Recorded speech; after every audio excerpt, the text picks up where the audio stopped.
Hello, Cheapar here, and today we're going to do a quick look at some of the retro re-releases that Star Wars has been releasing in the past couple of years.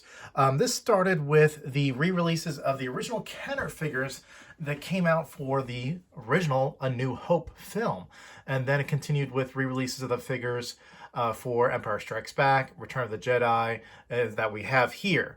So this is a great recreation, re-release to be able to experience these figures as they came out in the 70s and early 80s. Now, they've been expanded upon this line with kind of like a what if, where they start releasing figures in the same type of Kenner retro look for some of the newer Disney Plus series. And also, they're going to be extending it to the Indiana Jones films like Temple of Doom and Last Crusade that never had Kenner figures that were released in alignment with the film. So again, this is a great way to experience these figures that for the most part, at least for me, I've only seen these loose. I've only seen these in garage sales and yard sales and haven't really seen them packaged in the original boxes. So for the most part, I'm not going to do a box opening for these, for the exception of only one of these figures, as I like to see them in their original boxes. So we're going to take a quick look at these figures. I'm also going to compare it to one of the jumbo size figures that was released by Gentle Giant some years ago. So without further ado, let's start looking at the boxes of these figures, and then we'll open one of these up and take a look at the figure itself. So as you can see, and we'll start with Jedi Knight Luke, each one of these figures comes with their respective likenesses from they would take a picture from the film, like an action pose or just a really great pose from the film. And then, of course, you have the kind of plastic shell of the figure along with its accessories. And what Kenner did back then is that they would package it with like cloth clothes, and they don't do that much anymore, but it's nice to have. And you'll see it when you're looking at these figures that are released back in that time and have gone in garages or have gone in attics, that a lot of these cloth accessories become damaged or destroyed or dirty later on down the line. And each one of these boxes, and this is for the 40th anniversary of Return of the Jedi, but they give it the box that kind of beat up look, that it's been packed away for a while and made to look old.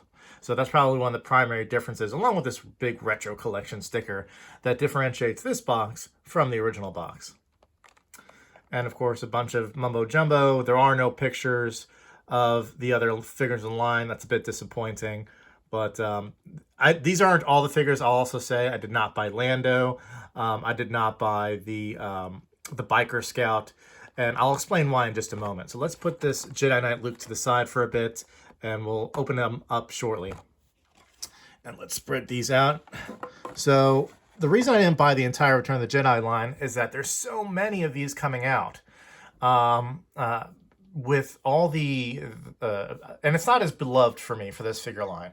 I loved the original Star Wars line, and I bought all of those, all the figures that came out with those. And there's also been 2 packs that have been released with Boba Fett or collected with other figures. So there's been multi-packs that have been released as well. And of course, they've done Empire Strikes Back and now Return of the Jedi, and they've done the entire lines, or at least they've done key figures from the line, not the entire line. And of course, they've extended it to the Disney Plus show. So there's just so many retro figures. I can't keep track of them. And so I'm not going to buy them all. I'm going to buy the key characters I like. Here's another one that was just really interesting to see in her original boxes. I've never seen it. Is Princess Leia in her Bosch costume that she had at the beginning of the film, where she rescued Han Solo. And all these figures have very fair looking faces that don't have actual character likenesses, but you know the character, or at least you know which character it is by the costume that the character is wearing. And this one comes with the helmet and the staff. And again, this is where this depicts Princess Leia when she first saves Han Solo. Just going to put that to the side.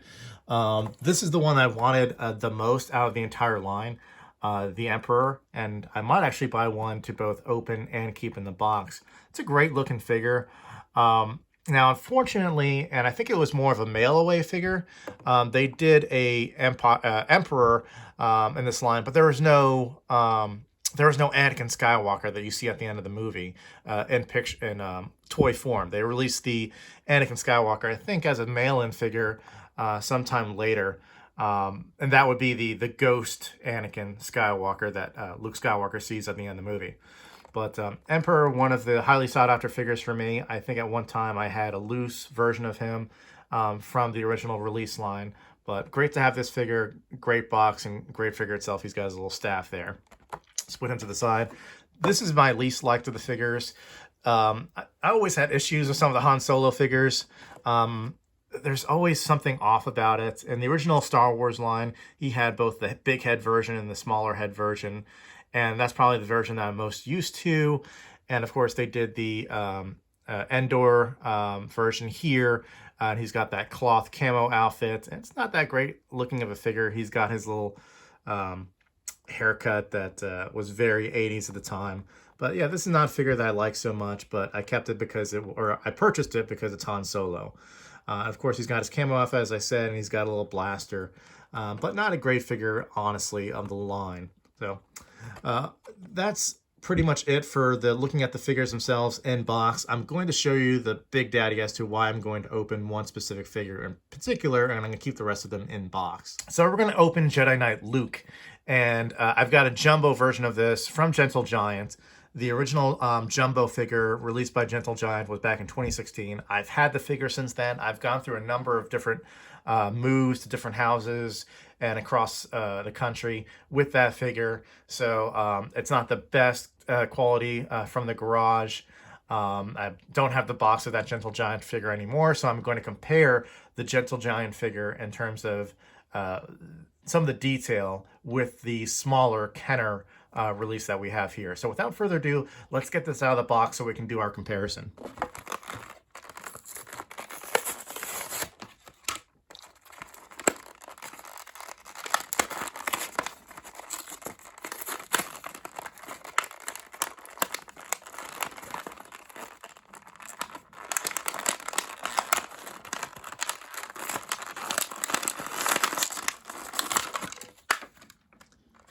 I guess each one of these comes with like little terms and conditions, nothing that you'd want to save.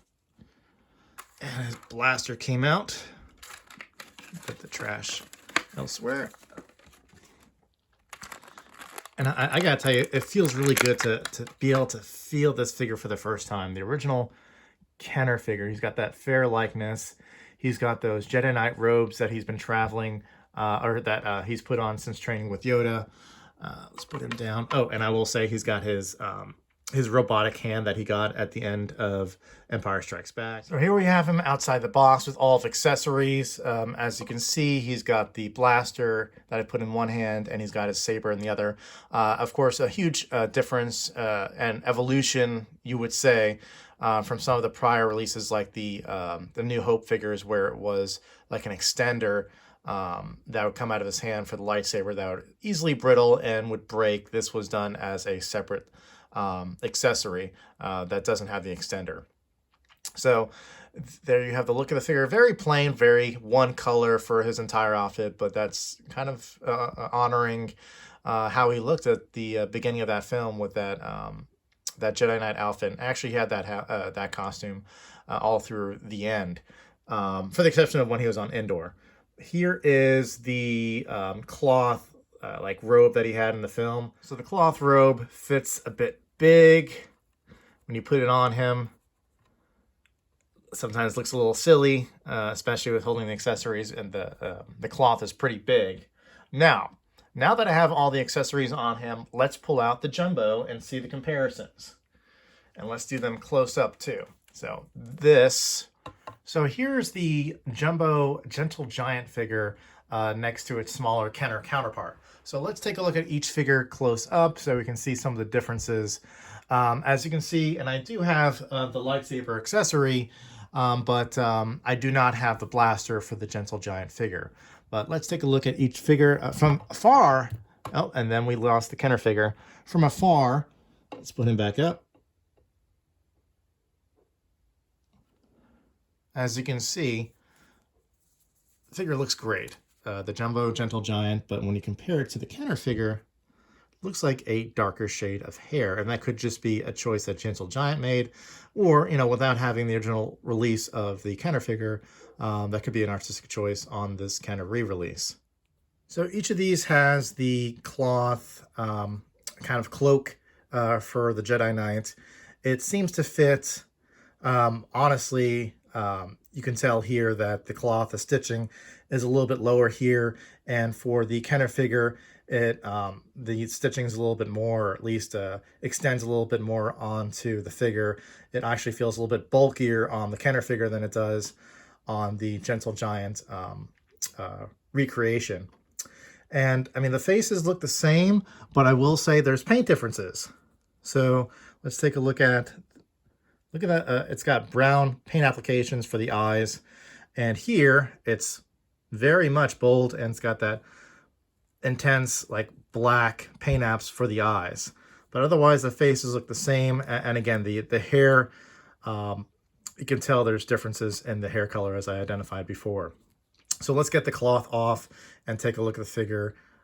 So let's take a look at the accessories. As you can see here is the jumbo lightsaber, which has become warped from me packing it away in the attic and the garage.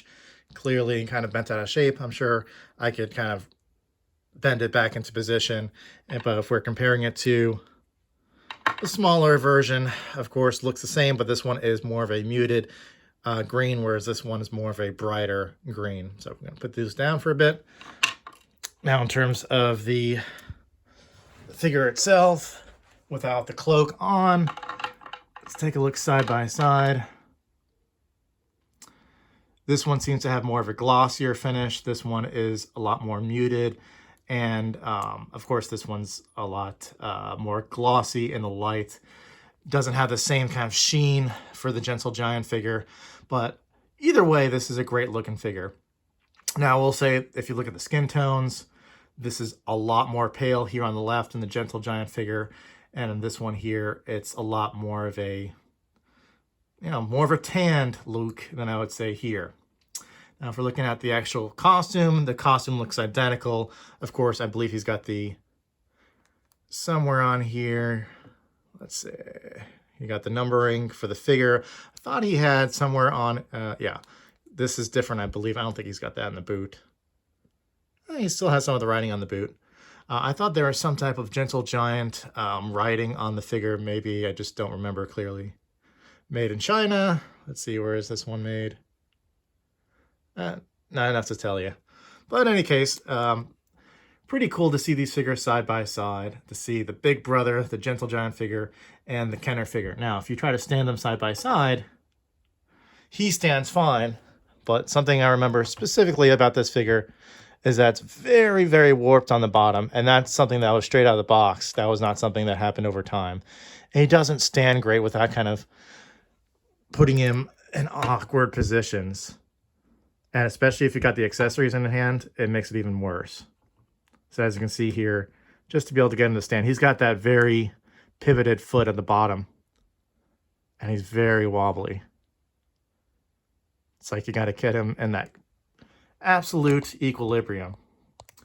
So there you have it, guys. That is your Gentle Giant Jumbo Jedi Knight Luke Skywalker next to the Kenner re-release.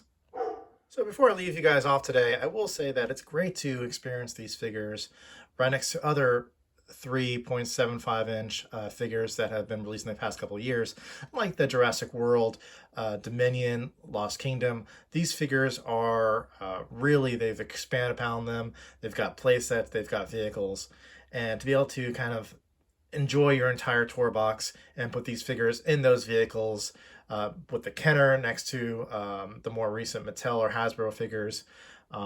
Just really fun. So here you got Luke Skywalker with some of the Jurassic World figures and play sets and vehicles. In this case, this is the kind of that spiral vehicle that they had from the movie that they did for tourists. And of course, it's got the crack when the